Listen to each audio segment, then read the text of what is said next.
Now available on Tata Sky channel number 526.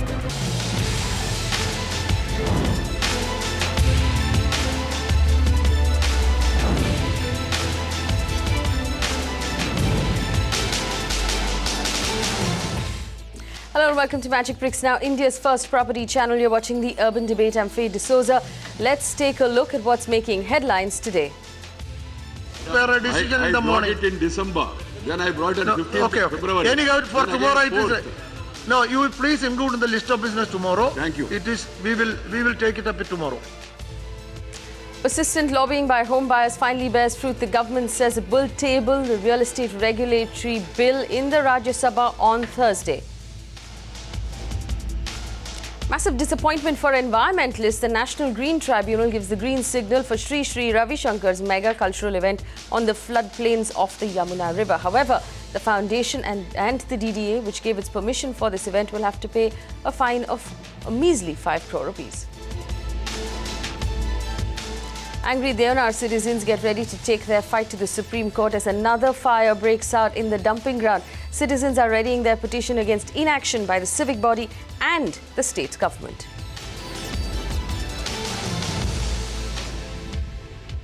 Well, a glimmer of hope there for home buyers. The real estate bill will be tabled tomorrow. Home buyers across India are waiting for the real estate bill to be passed with bated breath. Now, it's been more than 3 years since RERA was first proposed. The Modi government has promised to implement this bill as soon as possible. And we've been waiting from session after session of Parliament to see this bill being passed. For you as a home buyer, it means a great deal to finally have a regulator that will monitor all of the transactions made in this industry. Today, our focus on the urban debate, and our special panel of experts will talk about what this real estate regulator will change and how it will change life for you and me as home buyers. Pankaj Kapoor is a managing director at Liases Foras. Rajesh Krishna is the founder and CEO of Brick Eagle Group. Uday Wavikar will join us in a little bit.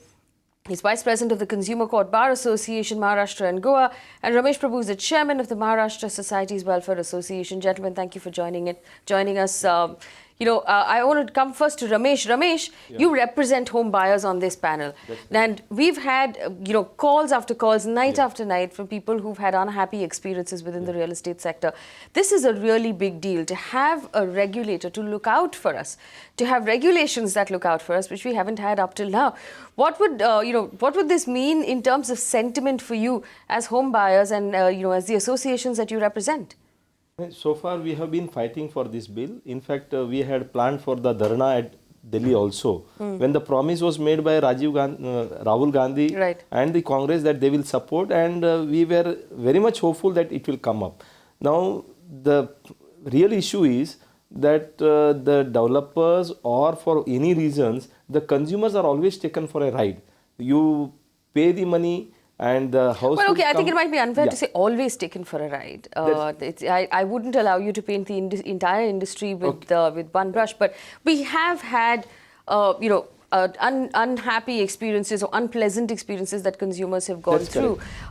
What from the RERA bill, from the way we look at it right now, the version that's going to be tabled, in the Rajya Sabha, what do you think is the key changing factor there, or the key regulation that will be brought in? Yeah, the first thing is that whatever the developers are going to be constructing the houses, they will get the registration done. Having done the registration, there will be certain, authenticity made. And unless until that registration is done, approvals are done, their project cannot be marketed. Today, what is happening is people are doing, I'm not saying everybody does, as you rightly pointed out. There are some unscrupulous developers who will, market this product, and the entire industry gets into issues. So therefore, one, we get the right type of the developers who will be developing the projects, and secondly, the transparency as far as booking of the flats are concerned. Now, what is happening is when we go to few of the developers, they will say that products are already sold. It is with the investors. The reality, it is not so. So if you want you particular flat, then you pay a certain amount. Third thing, we find that unless until we pay the money, the developers are not ready to show the approved plans. Okay, hang on. Everything will be on the website. Rajesh Krishna, will this regulation actually separate men from the boys in the real estate industry? Because this is true. There are companies who've been around for 30, 40 years, who have great track records, who know what they're doing. And there are those who actually put up 4 floors of a building in some portion of the MMR region or some portion of some city who call themselves builders. Right now, there's no qualification to become a developer. And we're talking about developers here. We're not talking about just plain builders. Someone who develops homes, buildings, townships where people live. There's no qualification right now for what is a developer and what is not a developer. Will that be the big changing factor? You're absolutely right. So this is going to differentiate the men from the boys. If anything, it's going to create an entry barrier into the industry. We can debate if it's a good thing or a bad thing, but we all agree that something like this is much required at this stage today. See, in essence, what is going to happen is the developers who have a larger balance sheet, who are well-funded, are the guys who are going to benefit most from this bill. Right. When I'm talking on behalf of the developers. Yeah. Which is a good thing because it definitely protects consumer interests. Yeah. But from my limited perspective, when I look at affordable housing, which is a sector that we focus on, I would argue today the only guys who are doing affordable housing are the smaller developers. But that should change, technically. If we want the people who are buying affordable housing to have better experiences with their developers, that should change. I totally agree. That's a wish list, and I subscribe to that view. That will work when we solve the problem of funding for these developers. Today, the whole affordable housing sector is capital starved, and you don't have institutional capital going into that segment. So until we solve that problem, I suspect this bill, if implemented in its true sense, is going to reduce supply of affordable housing. Reduce supply of affordable housing. The bill will reduce supply of affordable housing. Pankaj, you obviously disagree. Yeah. Do you think that's a possibility? If you see the crux of this bill is it talks about 3 things. One is transparency, accountability, and if these 2 things comes, then you get the efficiency in the systems. Why we are not getting affordable housing today? Because we speculated. We sold the stocks to the investor. Right. So you're saying investors who came in and bought and sold apartments before they were actually ready to occupy drove up those prices. Yeah, and if you look at if you see today, some of the biggest of the name is also the one who is among the defaulters list. So somewhere they were leveraged, somewhere they were lack of discipline. So what this bill is going to bring in the transparency and the discipline. You can't go forward and give deceptions that the brochure is something. There are cases where the developer launch same projects 3 times. Right. They launch, they cancel. There are cases where people have called us and said that, I bought something, I paid the amount, now I'm being told that they're building something else altogether. They're no longer building what I bought. And this looks very, very big thing because today real estate's one side is we are housing shortage, but then we are also supply shortage. Right.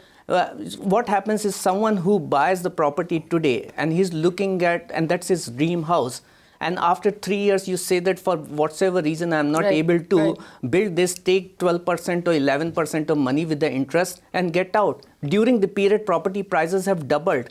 What we did with this is we robbed the right of that guy to own the property at certain period of time. He was eligible to purchase the property. Now he's not eligible.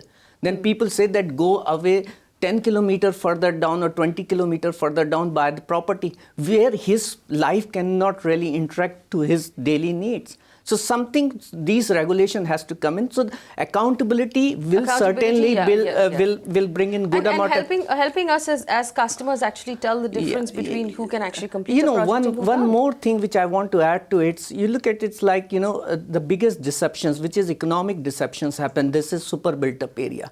The moment the disclosure comes, if a developer has to disclose the carpet area, he has to disclose about the bifurcation of the area and all. My own sense is that if this regulatory bill comes in, it will usher the era of sales of property on the carpet area, which the government has been talking for very long time. Yes. So far, it has not happened. Yes, because, in all fairness, Pankaj, you have carpet area, you have super built-up area, you have built-up area, and now you have what developers are now calling saleable area, which is a completely different thing. And if you look at in the time series of it, how it has really grown, there was a period of pre-2005 when the super built-up loading used to be 25%.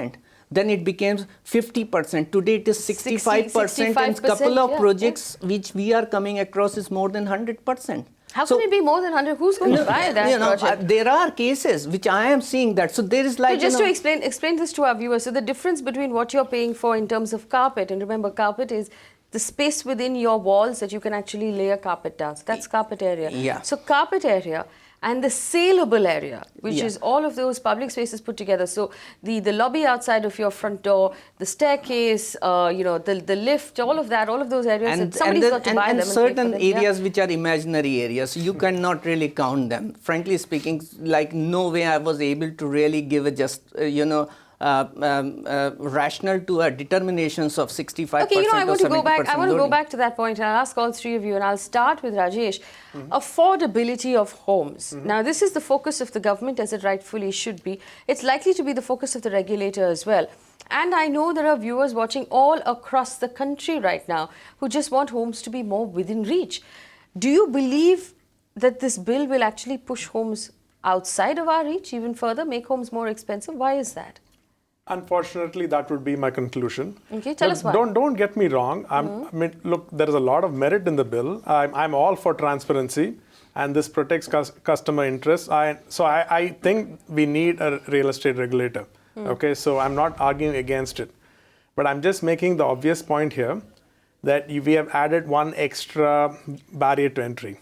Okay. Every time there is a barrier, there is a cost associated with it, and somebody's got to bear the cost. But isn't this a logical barrier to add? Isn't this a logical barrier to put in? I totally think so. We need this barrier. All I'm saying is, if you want housing for all, we need to solve for funding for developers. Today, you don't have enough funding for affordable housing developers, and the only guys who are doing affordable housing today are the local mom and pop shops. So are you saying that the announcements that were made in the budget for affordable housing are inadequate? We are giving tax breaks, which is good. It's going to encourage a lot of frontline developers to look at affordable housing seriously. But then it's like asking a five-star hotel owner to start selling vada paos and run McDonald's. Yeah? It's not going to happen. So this is my point. Pankaj, we have regulators, we have SEBI, we have the RBI, we have the IRDA, we have the PFRDA, we have TRI. This is examples of regulators. None of them really are helping the companies that they regulate raise funds. That's not their job. They're regulators, Rajesh. Yeah, that is true. So why would the real estate regulator have his part of his job put down as funding? No, I'm not suggesting it should be there, from Rajesh, because in fact, if that transparency comes, there will be more fund. People will be more comfortable to invest. There will be there will be more funds coming in. If there is fund which is coming, that will start. There will be more funds coming in if there is stability of policy. So if there's stability, okay. So Pankaj, the other theory obviously is of investors who want to put their money. We had the whole FDI thing that happened. We actually didn't see too much being translated into money coming into the sector, because there's a fair amount of disgruntled investors who are saying it's still not as transparent as we would like it to be. Will this lead to that transparency, and as a result, will it lead to the funding problem that Rajesh is talking about? Absolutely, and it should. And if you look at what Rajesh is saying, I disagree in that point. If you look at what happened in the past 1 decade, it happened like, the money came in, and since the builders were not getting the approval, they went in for buying the properties, one property, another property. They were over-leveraged. And when they were over-leveraging, they took this money and buying lands and the costly lands. So you think bad fiscal management on the developers' part has led us to where we are today? Bad fiscal management plus the approval delay and other things has really created problem.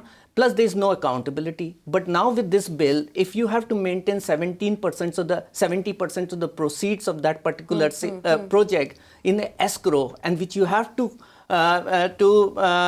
use it for the construction of that particular project, it will bring that discipline. Stop you for a second and explain to my viewers what an escrow account is. So basically, according to this bill, there's one regulation that says when a developer starts a building or starts a project, he has to create a separate bank account specifically for this project. Now, 70% of the money that builder collects as sales when he sells you a house has to go into that escrow account and has to be used exclusively for the construction of the project in question. That money cannot be diverted to any other project. Now, here's the argument. Developers argue that it's too high because we're talking about 70% of the total cost of construction and land, which tends to be a very high amount in our big cities. Interestingly, the rules and regulations that came up from Maharashtra yesterday do not include an escrow account at all. Rajesh, will come back to you here. Is this what you're saying when you say escrow accounts will increase the cost of funding for us? This is one. Essentially, this is going to tie up capital, which means developers need more capital to do these projects. And my simple argument to you is today, affordable housing sector is already capital starved.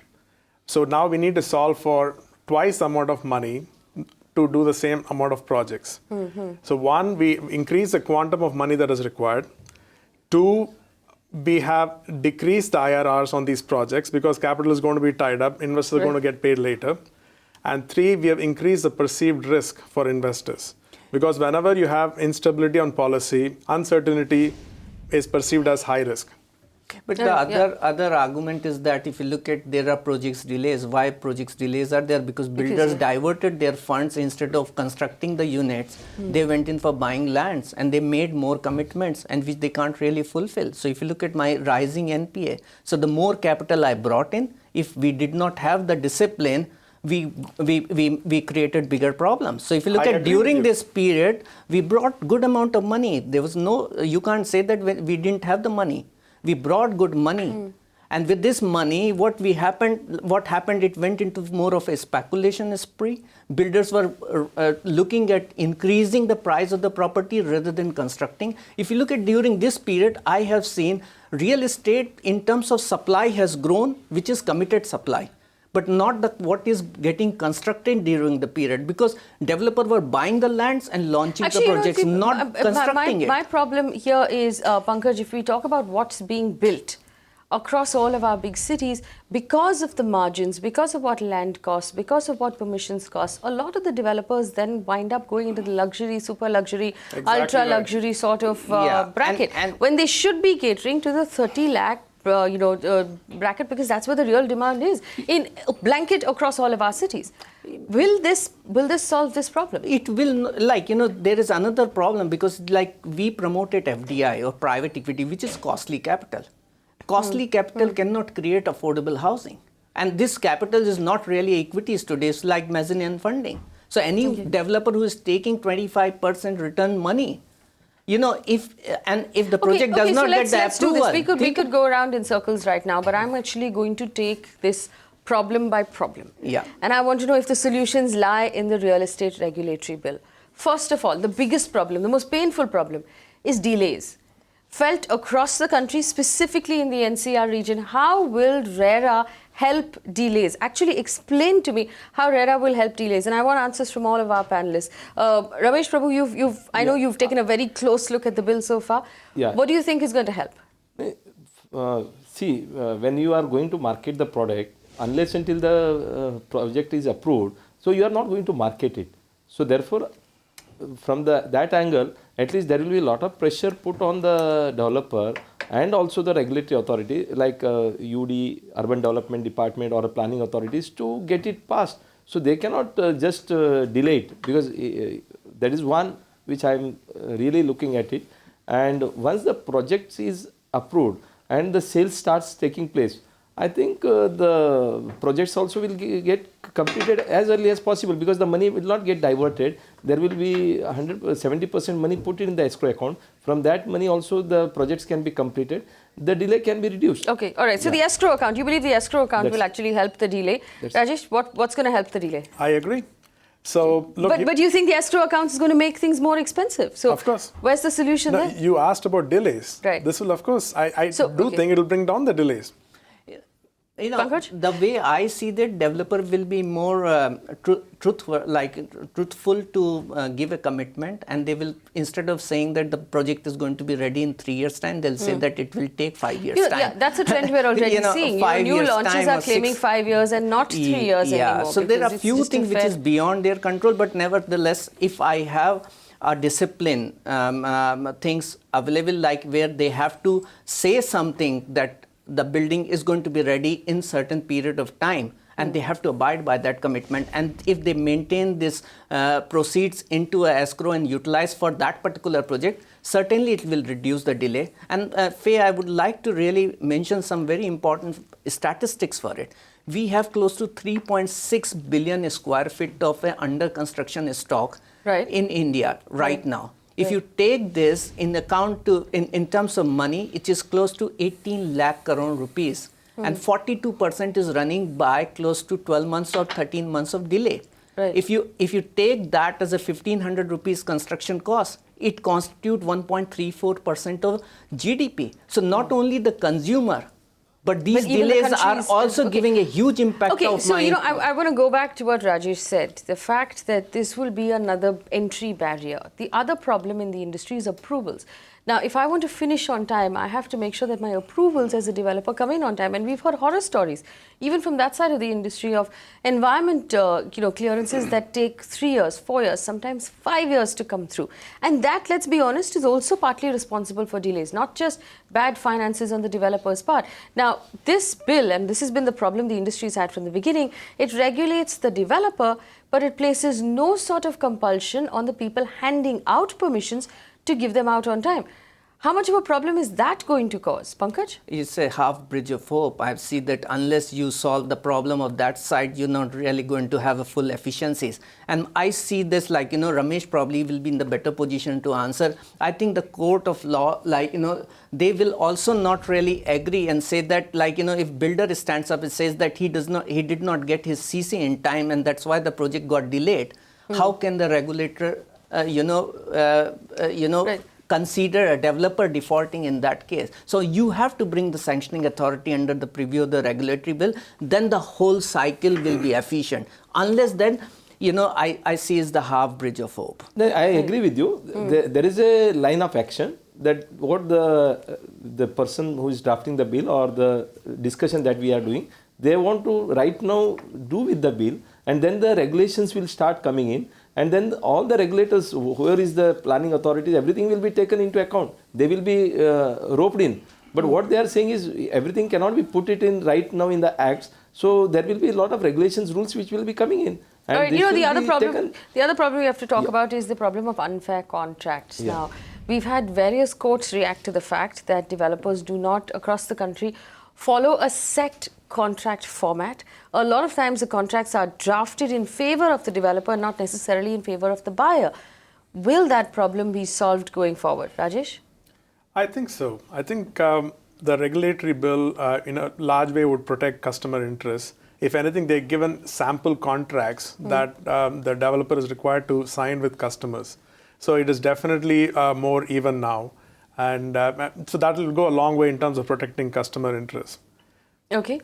Pankaj, this is something that we have in a couple of states. Maharashtra has it through MOFA, and a couple of other states have a standard contract, which we don't have across the country right now. Yeah. And given the fact that, we have development and we have construction happening right across the country, we need a standard contract that most or all developers are, supposed to follow, at least in spirit or at least in structure. Yeah. Will RERA bring in a standard contract that I know will look after my interests as a customer? I think so, and I see this is what is going on. So my interaction with a couple of the solicitors, they themselves says that the way the regulatory has, without this regulatory bill, the way the authorities have gone against the defaulter in the recent times, and the CCI's issue has come in and all. Developer have become a bit of a cautious. So that one-sided contract is not the one which is going by. So my own sense is the way, any model draft, which certainly be very helpful for the whole industry. Ramesh, the problem of unfair contracts that you've also dealt with, are you looking forward to having a solution when RERA comes through? Absolutely. There are a lot of terms and conditions or the clauses which are there. And of course, ultimately, it is the state government will be coming out with the rules for things. And in the rules, there will be definitely the draft or a model agreement to be made.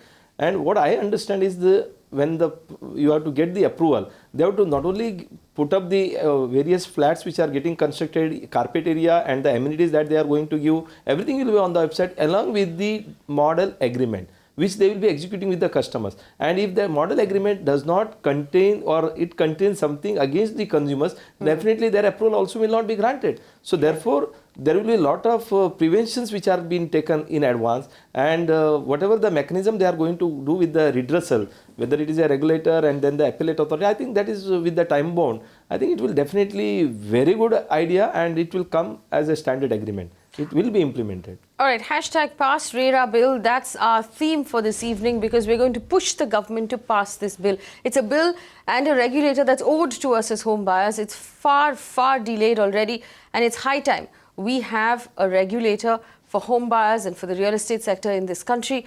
Send out your tweets, hashtag past RERA bill, and tweet out to the Parliamentary Affairs Minister and the Urban Development Minister, Venkaiah Naidu, who responds on Twitter saying this is something we need right now. You can also reach us on the phone line that's at the bottom of your screen. Remember, this is a regulator that's overdue, a regulator that manages and regulates the real estate industry and takes a close look at contracts, takes a close look at construction, at permissions and completions on time. Now, if you have an opinion about the real estate regulator, feel free to call us. There's an email ID. There's a phone number at the bottom of your screen. You can pick up the phone and call us. But here's the thing. This is a bill that has, gone from Parliament session to Parliament session without being addressed. We're hoping that this week we will actually have a regulator by the end of the week that will change a lot of things. Now, we have a divided panel right now. Two of our panelists agree that it's a great move for buyers. One thinks that it will actually increase, the cost of homes. It will bring down affordability. But you'll see on your timeline, on your screen right now, there's a timeline of how long we waited for this regulator. We're starting, 4-5 years ago. There's been standing committee reports. It's gone back and forth between the Rajya Sabha and the opposition. But we're hoping that this is finally the time that we will have a regulator by the end of the week. Rajesh, let's talk about policy volatility. You talked about the fact that regulation is good provided it's stable regulation. Now, if we look at regulators across the country, and there are, there's SEBI, there's IRDA, there's PFRDA, there's the RBI. Does it give you confidence, the manner in which these regulators function, that a new regulator in real estate will give you the kind of stability you need? See, clearly some regulators are better than others. The real estate regulator is yet to arrive, so I wouldn't pass a judgment on them yet. But it is fair to say that our town planning policies have been kind of subject to change, every other month. Which in a way is something that as an investor I would be concerned about. Right? For instance, let's say we invest in a land in the outskirts of the city for affordable housing, and all of a sudden all the green zone lands are going to get rezoned for housing development. So in a sense, I would get shortchanged. Yes, so things like this, cause uncertainty, which adds to the risk as an investor. Right, so that's one of the problems that developers have been talking to us about, the fact that when Mumbai, for example, does not have a development plan. So a development plan tells you what portions of the city can be used for residential, what portions should be open, what portions can be commercial. We haven't had that in a while. Pankaj, we talked about the fact that people who hand out permissions should be brought under the purview of this regulator. What about people who plan cities and plan towns? Should they be regulated? Shouldn't they be regulated as well? They should be, and it's very important. People say that the country grows because of its geography. If we don't manage our geographies well, and so then we will not be able to achieve the things. So if you look at last 1 decade, why we lost out the things, I just want to emphasize on that. The reason being is we didn't really manage it well. We went ahead and escalated the cost of the land with lot of investments. If you look at government itself talks about monetization of land rather than land efficiency. To some extent, I feel the urban economists, urban planners and other body has to have to be regulated. Here's the thing. Dubai, for example, has a great regulator. It has a real estate regulator. It's functioning really well, where someone building or constructing something in Dubai needs to get permission and a sign-off from the regulator. And that is the only permission you need, and the regulator works with all of the other agencies to make sure it's clear. I know this is a tall ask in India. But can we work somehow to move into that I just wanted to add one more point of it. I've been analyzing the patterns of the real estates. I have come across several such sanctions, which is probably a court sanction which comes in, lives for a certain period of time and gets removed. So it was a case of the environmental clearances, which was not the court sanction, but the TDR corridor came in, and which probably choked the supply of the projects for a certain period of time, and it got removed. We had the Noida bird sanctuary issues. It gets sanctions and later on gets removed. And recently we have come across that because of the BMC government says no development allowed on the open lands. What happens such kind of a sanctions? It chokes the flow of the supply in the market, and which gives a rise to the speculation in the market. So today we see efficiency coming in the system. Today we see affordability is coming in. Such kind of thing also has to be thought about. People have to look at the overall impact to the economy and the people and urban economics in that sense, how the spatial distributions of these lands happening. So if you're choking this supply, you're asking people to go farther. Yeah. So Ramesh, you've for a long time worked with people in Mulund, for example, who've been worried by the fact that their environment clearance got revoked and they waited for about 10 years to get delivery on their homes, which are still not delivered.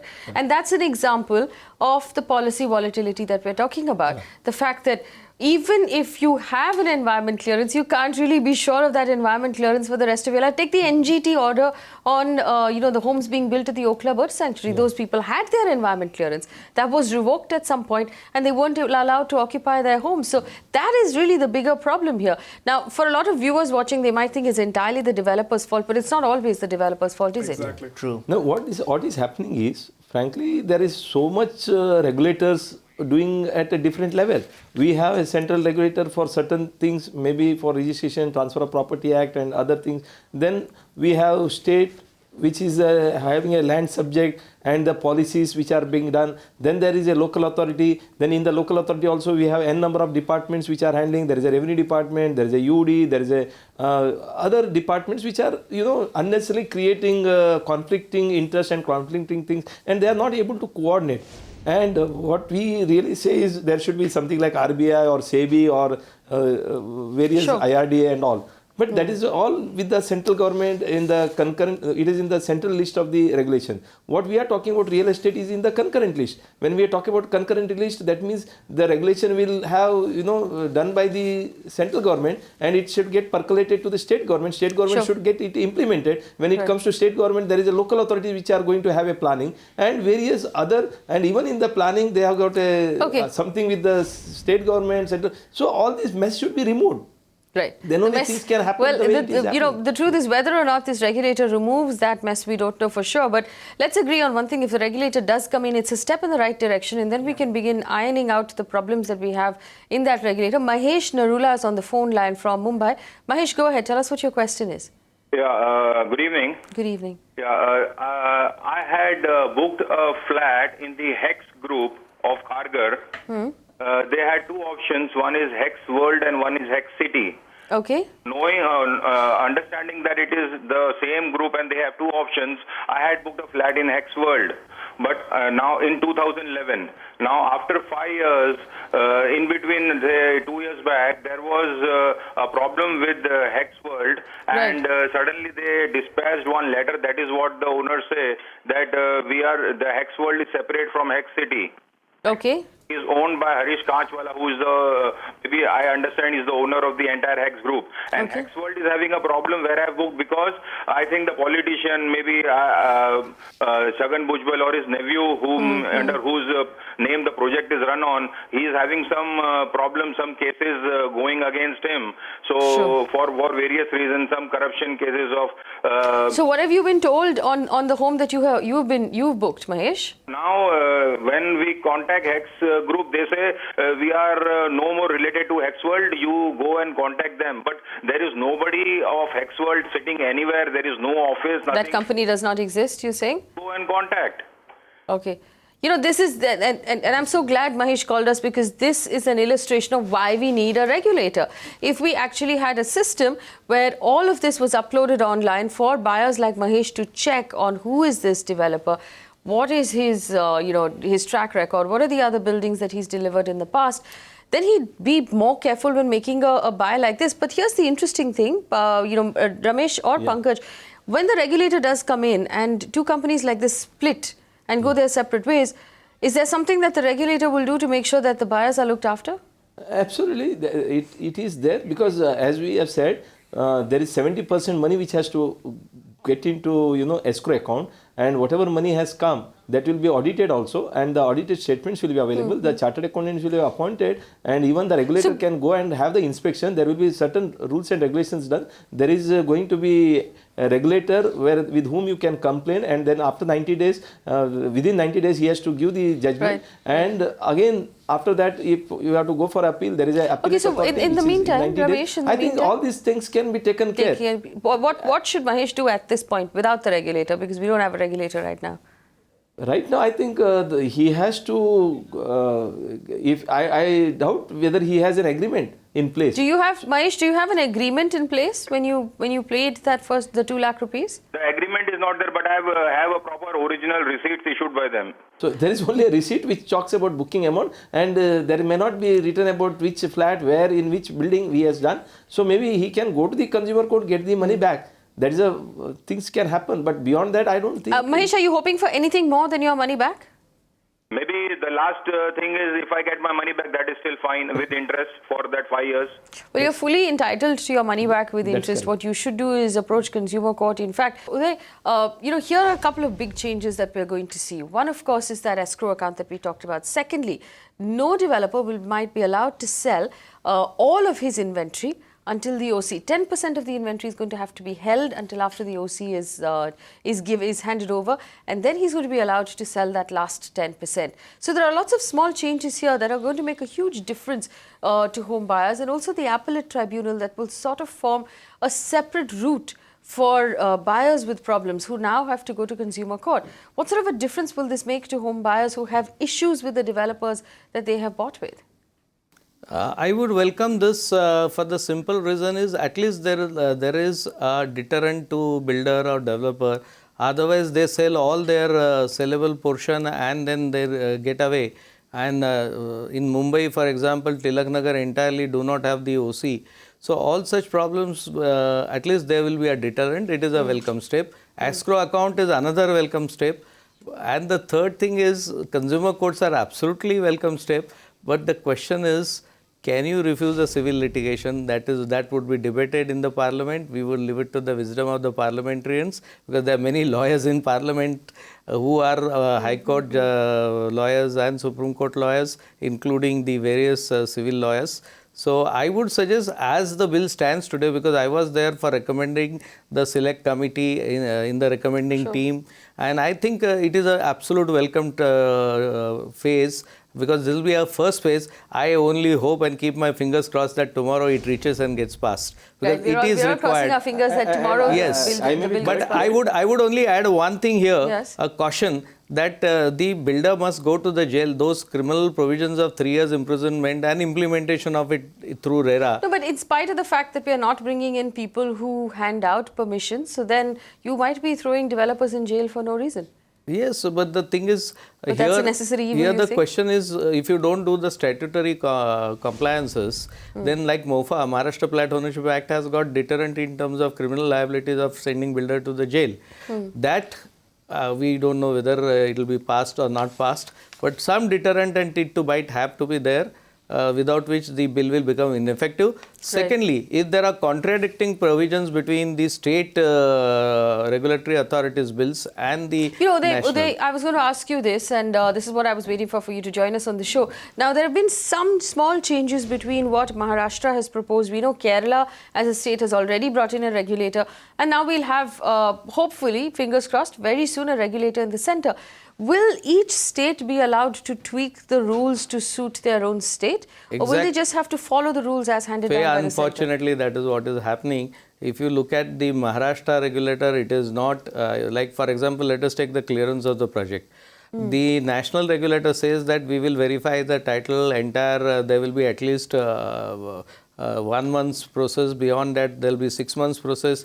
In Maharashtra regulator, within 1 week, you can go and sell the dreams. Yes. Now, how that can be so done? So basically, I register it, and you just the developer registers the project, and 1 week later, after registration, he's allowed to begin selling. He doesn't have to wait for the regulator to look through all of those papers. Who will verify the titles of the land? Who will verify the authenticity of the builder? Where is the due diligence? Now coming to, I would just want to say here, once the Central Act comes into place, naturally the Central Act will prevail. The State Act, states only can make rules The act will remain as. We can take an example of right to information. Earlier in 2002, right to information came in Maharashtra. That was the first state. But in 2005, when the right to information was enacted in the central, the rules were made by the respective governments. So ultimately, the rules cannot override the act. So therefore, there can be 100% uniformity. And second thing was, I want to tell you that I differ with Ramesh for the simple reason is once it is passed, and that will be a regulatory body in state of Maharashtra. Now let me tell you, a Supreme Court judgment may be a precedent, but a National Commission judgment cannot be a precedent over the consumer foras. So the thinking about it is, unless and until the ultimate authority, even the legislation passes, if the rules are contradictory, there can be a confusion in litigation as far as interpretations are concerned. No, which there will obviously be, Uday Wavikar, there will obviously be a new regulator, a whole new set of rules subject to interpretation in every state by every state regulator. So there's obviously going to be a certain level of chaos for the first 1 year. Exactly, that is what I'm trying to point out. You must compulsorily introduce a national code of conduct for the entire country. Unless that happens, the chaos will still continue. Advantages will be taken by developers. The other point I think is going to help all home buyers across the country is the point of compensation. Now, there's always been this argument of if I have a delayed construction, I'm paying rent. There was one caller who called us right now on the phone who said that, I want my money with interest back because there's an opportunity loss. If you have something locked up in an apartment that you booked 3, 4, 5 years ago, even a fixed deposit would have generated higher interest return for you. So you deserve to be compensated for that loss of opportunity. The regulator will set a compensation. So there will no longer be argument about what's fair compensation and what is not and what you deserve as a buyer. Uday Wavikar, right now, it depends on what consumer court will award me, doesn't it? You are on the dot before I could say it. Fortunately, consumer courts are open. Consumer courts are sensitive. And there are proportionate market value given to the consumer, because if I go to buy a flat at that rate, I will never get a flat now. That realization has dawned upon consumer courts, including the Supreme Court and National Commission. So I feel the avenue of consumer court would keep it open for giving the tortious liabilities and even the factual liabilities in terms of reality. That one silver line to the entire bill is there. All right, one silver line to the entire bill. Of course, we're going to watch very closely to see what happens to that escrow account. But, Rajesh, does this give you any sense of comfort? Now, we're talking about, ironing out a bunch of things, but there's legally also going to be some confusion when the bill does come in. Absolutely. Look, I think the crux of the issue is this, right? So far, it is true that a lot of customers have been through pain in many of these projects. Yeah? Effectively, if you cut through what's happening, developers were taking money from customers and funding their projects and future projects. I mean, it's true, a lot of projects, money from one project went to another project and developers were stressed thin, and that's part of the reasons why we have a lot of stuck projects. But what is happening, if you believe that developers had the right intentions, from a finance perspective, their equity was coming from customer accruals. So customers were taking the full equity risk of projects. And it is true, as with every equity investment, some investments go bad, and customers were taking the full risk on it, and they were not even aware that they were taking these risks. Sure. So what this regulator is going to do is ensure that developers fund their equity from equity investors, which in essence would increase the cost of the project. More importantly, the amount of funding required for projects is going to go up. All right. The funding required for projects is going to go. You've brought that up in the past, but we're actually, if I were to look at the bill right now, purely as a home buyer, there are a couple of things that really excite me about this bill. I know that the industry is a little unhappy. I'm excited about simple things like agents. All real estate agents across the country are going to have to register themselves, which means that in order to be a real estate agent, you will have to be a registered entity with the regulator, which I think is so important because there's this entire industry of real estate agents who are just not regulated and are accountable to absolutely nobody. That will change. All developers will have to be regulated. We're going to put this up on your screen so you know what we're talking about. All transactions between buyers and promoters, commercial and residential, will be registered, will be regulated by this regulator. All sorts of permissions will be put up on the website that you and I can access if we're buying something. Here's the interesting thing. There will be a database of violators, people who are violating the rules. You'll be able to access that database as well. So you will know before you buy a home who's been in violation of any of the rules and who has not been in violation. Punishments and defaults could be, a payment penalty, or which would possibly be a portion of the project cost, and possibly jail for the developer in question. Developers' registrations could be cancelled. Buyers are entitled to refunds and compensation, the rate of which will be set by the regulator. And of course, this is the thing that bothers Uday Wavikar the most. Civil court's jurisdiction might be prohibited from taking up matters in the bill. So, Uday Wavikar, just explain it, break it down one more time for our viewers right now. Before that, one thing is still missing is licensing of the builders and developers. But if I have to register before any sort of construction, before any sort of sale, then technically that's an entry barrier, isn't it? The project is registered, but developer is still not accredited and registered. Okay. Like stock exchange listing of shares, we were recommending very strongly a developer must be accredited and registered. Today, anybody can become a developer. You must have a background. Look at the PWD construction also. They are registered. They are class, A class, B class, C class is there. So, similarly, there had to be an authority to regulate developers by registration. That somehow is not coming. I feel some parliamentarian should bring it up for licensing of builders, because we are playing with the life of the people. Now, coming back to civil courts, your right query is, the question is, how can you close the high courts and civil courts? Because high court is a supervisory... So one second. So right now, if I have a problem with a developer and I've bought something and I have an issue, I have to go to consumer court. One is consumer court. The other one is high court. No, to regulatory authority also, no? No. So when the regulator comes in, how does that change? So right now, my option is to go to consumer court. Right now, you can go to... After the regulator comes in, what will change? After the regulator comes in, you can't go to civil court. That is what they are saying. So does that rule civil out... court includes high court. Civil court includes high court. Yes. So the regulator will set up an appellate tribunal, which is sort of a court inside of the regulator. So there will be a parallel court of regulator and consumer court. Now both these courts are central courts. Right. The state courts are not there. The high court, civil courts So then if I'm unhappy with the ruling from that court, what is my next line of appeal? The next line of appeal is like, say, consumer court, you go to a forum, state commission, national commission and Supreme Court. Okay. Similarly, in a regulatory, there will be an appellate court, and then from appellate court to Supreme Court again. All right. So that will change drastically. Also, we are hoping that the appellate courts will have the ability to handle the floodgates. And my little worry is consumer courts are yet not equipped infrastructure-wise as city civil courts and high courts are. Right. So a brand new court being created will need to be equipped to handle the flood of complaints that it will receive from the real estate regulator, and they will have to have judges there who have a keen understanding of this sector. Rajesh, that point that we keep coming back to, which registration of or accreditation of developers. If we do that, if what Uday Wavikar suggests, which is create another layer of accreditation, is that another entry barrier for you to worry about? I would actually support that. If anything, with or without a regulator, I think you should have a name and shame list online. It's just part of transparency. It's, I think, perfectly all right to publish developers' track record online for customers to see. What we are saying is, suppose you want to start a bank, there is some entry point.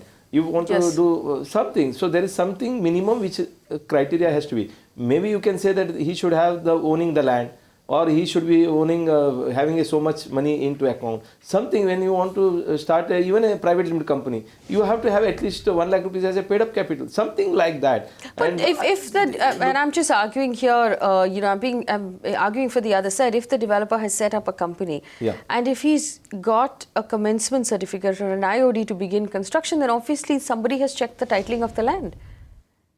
Or are we questioning the fact that these permissions are being handed out? Pankaj Kapoor, are these permissions being handed out without properly checking titling of land? We can't we need one more entry barrier? I don't think so. We need to do it several points. And, basic purpose of it is to bring in a database, and that database removes the redundancies of doing the things again and again. So it's like that if IOD is done, And you look at today also, like, it is said that if the HDFC Limited or some of the big institution is giving or lending to the projects, other banks come forward and says that, okay, well, they must have checked everything, and so let's go forward and do the lending. So this is how it will happen. So if you look at, we need to trust somewhere. We can't really continue to be sitting down and say that keep questioning. And once the repository is available to the world and they are seeing that, then it is going to really bring good amount of efficiency. So I don't think not really taken well. My point is very clear, that a developer himself must be registered, whether it is company, partnership firm or a proprietorship, for the simple reason is he must have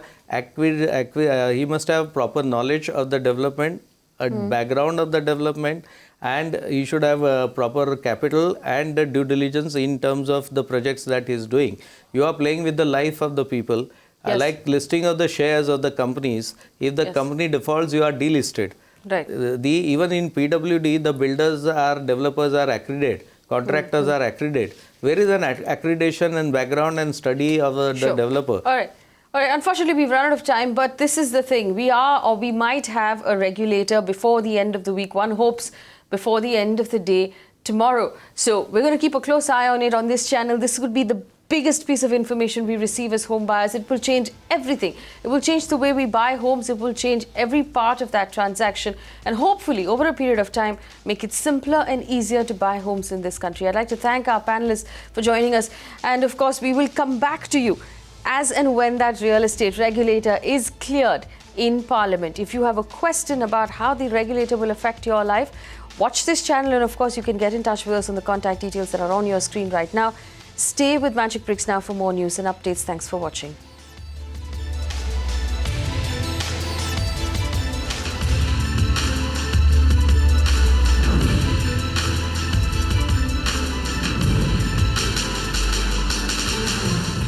You can watch live TV on our website mpnow.in. Find us on Facebook at facebook.com/MagicBricksNow. And don't forget to click the like button. You can also follow us on Twitter at Magicbricks Now. To stay updated with all our programming, hit the subscribe button on our YouTube channel by logging on to youtube.com/MagicBricksNow.